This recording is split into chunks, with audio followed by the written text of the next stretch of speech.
Okay, well, it's nice to meet you. Aaina, nice to meet you too. So I've got a few questions for you. If I can just get straight into it, if that's all right. So I just wanted to ask you to begin with, what your priorities are as activities and culture officer, what you're doing to achieve them. I think when I came into the role, when I got elected, the geopolitical climate was a bit different than it is now. Because back in May, we had the immigration white paper come out, and that was it was something that had a huge impact on international students and the migrant community in general. So my priorities from then kind of shifted to focus more on this because this was a time-sensitive issue.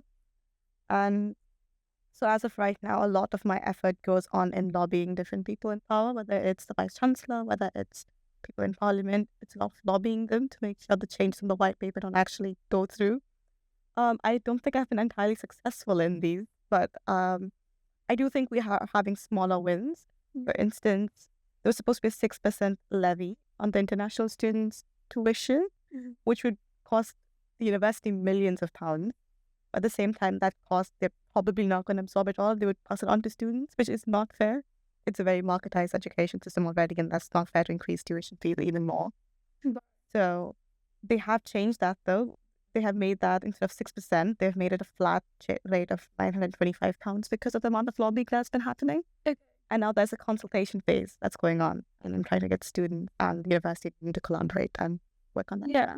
So you say you haven't been too successful, but you still have had a direct impact, I guess, in helping that change. I guess so. I think the ideal outcome would be there'd be no levy at all, and things go on as normal.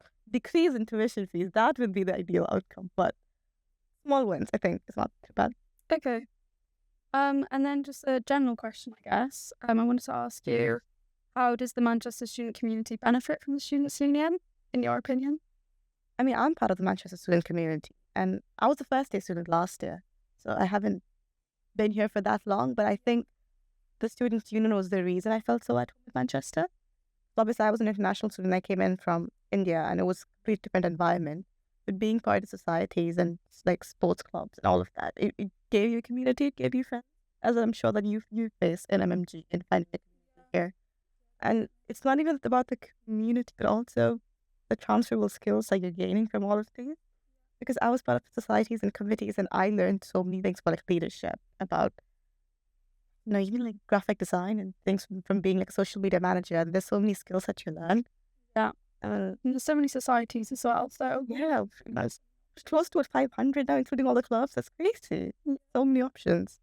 Right. So you'd say mostly the societies and things like that is what makes Manchester student community so rich.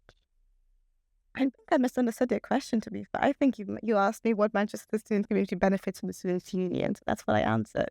But in terms of Manchester student community, not societies, but I think just the community itself makes it so rare, it's contradictory thing, that's a loop. But I was in student accommodation last year, and I remember seeing people from all different countries just sitting across and having meals from, different cuisines and everything together, and it was just a nice to see. It's just nice, isn't it? Yeah. Yeah. Thanks for sharing that. And then I just had a question I prepared for you. So I did, look at kind of the work you've been doing. I saw about the Global Buddy Scheme, which was launched this year and first-year students, which I think is great, by the way. But I kind of wanted to ask you more about your priorities in supporting first-year international students, or are you equally concerned in kind of helping later international years? Definitely later as well. I think the reason that the Global Buddy Scheme started was because I was trying to map out the international student experience about their journey. And this was like the first pilot thing. And also because we started our term in June, July. So I needed to have this done at the start so that it can begin with the semester in September, which is why that project went on first. But we also started an international student guide to Manchester. Okay. So again, we had the first phase come out where there was things before you come to university. But now we're releasing ones about guarantors, about rent, because that's where the student cycle is now. But beginning in Jan, it's a bit more of political side of things, a lot of political lobby going on, but also focusing on international student careers. And again, the immigration paper resulted in the graduate would be being short. Again, there is things that'll happen later, but how do you feel it's all gone so far? It's gone really fast, but it's interesting because things just keep changing in the political atmosphere. Yeah. So many policies keep changing, but it's been a good time, I think. Not in terms of politics, but good in terms of Yeah. time in the role. Yeah. Okay. I think we have the time, so I might just ask you one more question, if that's okay.